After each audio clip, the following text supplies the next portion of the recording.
Carlos era um caixeiro viajante e sempre viajava por vários estados do Brasil. Em um dia de dezembro de 1950, ele estava mais apressado do que o normal, pois queria encerrar logo suas vendas para passar o Natal e o fim de ano com sua família. Por causa da pressa, acabou escolhendo um caminho errado, em uma região no interior de Minas Gerais. Essa escolha quase custou a sua vida.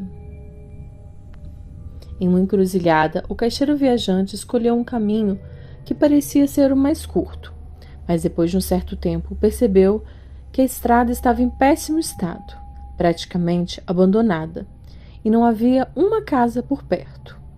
Com a noite chegando, Carlos começou a ficar preocupado e queria sair daquele lugar o mais rápido possível. Entretanto, ao desviar de um buraco, ele acabou batendo em uma pedra e teve um pneu furado. Irritado com este fato, Carlos desceu para avaliar os danos no pneu. Ele percebeu que realmente teria que trocar o pneu se quisesse sair daquele lugar. Ainda irritado, o homem pegou o estepe e começou a fazer a troca. Alguns minutos depois, com o trabalho já realizado, Carlos parou por um momento e então percebeu que tudo ao seu redor estava em silêncio. Não havia sons de pássaros nem de qualquer outro tipo de animal ou ave. O caixeiro viajante estranhou aquele silêncio. Carlos ainda não fazia ideia, mas estava para enfrentar o maior desafio de sua vida. Em um determinado momento, escutou um barulho na mata perto. Logo depois, um animal saiu da mata. Em meio à escuridão, o caixeiro viajante não conseguiu distinguir que animal era aquele, mas ele percebeu que era muito grande. Nesse momento, as nuvens se afastaram um pouco e o luar iluminou aquela criatura. O homem se surpreendeu ao perceber que era um grande lagarto, com olhos amarelos e um corpo coberto de escamas. O pavor tomou conta de Carlos. Aquele bicho ficou de pé, sobre as patas traseiras, ficando totalmente ereto como um homem. O caixeiro percebeu que aquele não era um animal normal. Movendo-se lentamente, Carlos foi se aproximando do carro.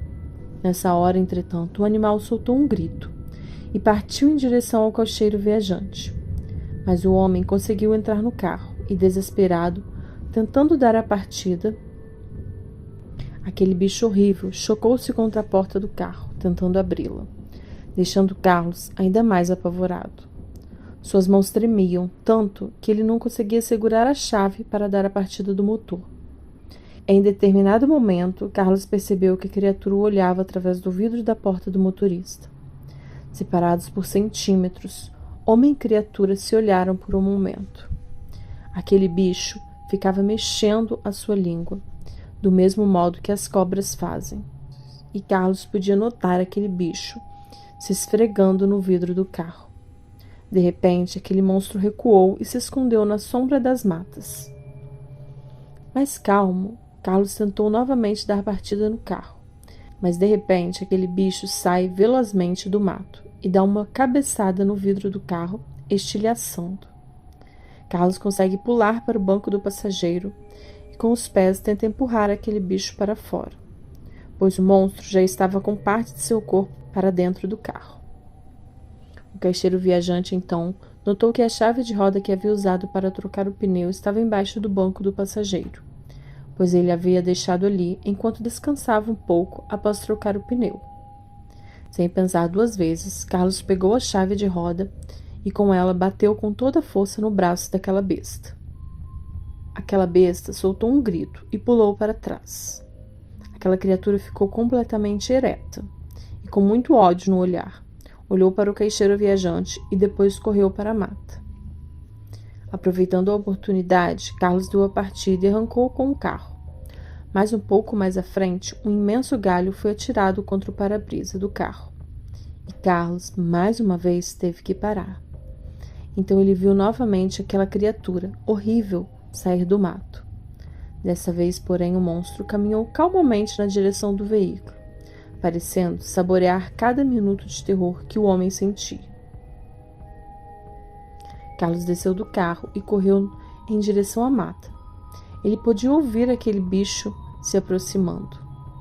Nesse momento, o homem escutou o barulho do que parecia ser um rio próximo. Ele correu na direção de onde vinha o barulho e realmente havia um rio passando por ali.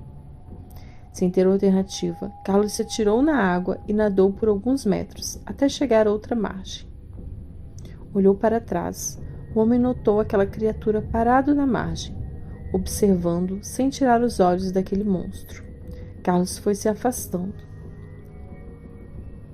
Observando, ao olhar para trás, o homem notou aquele lagarto gigante, parado na margem, o observando. Sem tirar os olhos daquele monstro, Carlos foi se afastando devagar, e quando estava a uma boa distância, virou-se e começou a correr. Mas então escutou um barulho de algo grande e pesado caindo na água. Carlos sabia que não tinha como escapar, e então decidiu arriscar uma jogada perigosa. Em vez de continuar correndo em frente em linha reta, ele retornou para o rio, bem devagar. Entrou na água sem fazer barulho e viu ao longe a criatura sair das águas. Carlos então afundou e nadou de volta por baixo da água, até o ponto onde estava seu Fusca. Ele sabia que se quisesse sobreviver, teria de enfrentar aquele demônio. Carlos tirou um pouco de combustível do tanque do carro e colocou numa garrafa que levava consigo. Depois, rasgou um pedaço da sua camisa e amarrou o tecido na boca da garrafa. Em seguida, pegou o pneu furado e derramou combustível no mesmo. O homem tirou o galho do para-brisa do carro, colocou a chave no contato, deu a partida e tocou a buzina, com toda a força tentando chamar a atenção do monstro. Não demorou muito e Carlos escutou um barulho na mata, seguindo pelo som de alguma coisa caindo no rio. Logo o homem viu aquela criatura saindo da mata e vindo em sua direção. Ele sabia que só teria uma chance. Carlos pegou a chave de roda e esperou o monstro chegar perto. Quando ele ameaçou bater com a chave de roda, aquele bicho parou e ergueu-se um dos braços, ficando em posição de defesa. O caixeiro então soltou a chave de roda e pegou o pneu furado, jogando em direção ao monstro. O pneu enroscou-se no braço erguido da besta, e enquanto Carlos pegava a garrafa com combustível e colocava fogo no pano, jogando a garrafa no monstro. Assim que a garrafa bateu no peito da criatura, uma enorme bola de fogo surgiu, espalhando-se pelo corpo do monstro e atingindo também o pneu enroscado em seu braço, pois Carlos havia derramado gasolina no pneu também. A besta foi envolvida pelas chamas e se debatia desesperadamente. Carlos então pegou a chave de roda que estava no chão e se aproximou lentamente. Ao chegar próximo, ele viu o ódio que havia no rosto da fera. Então, o homem bateu violentamente na cabeça do monstro, 1, 2, 3 vezes, até o bicho finalmente cair agonizando junto aos pés. Exausto, Carlos deu 2 passos para trás e sentou, observando as chamas consumirem o corpo da criatura. O dia estava amanhecendo quando Carlos tirou o grande galho que estava no para-brisa do carro, deu a partida e saiu lentamente, deixando para trás aquele local amaldiçoado.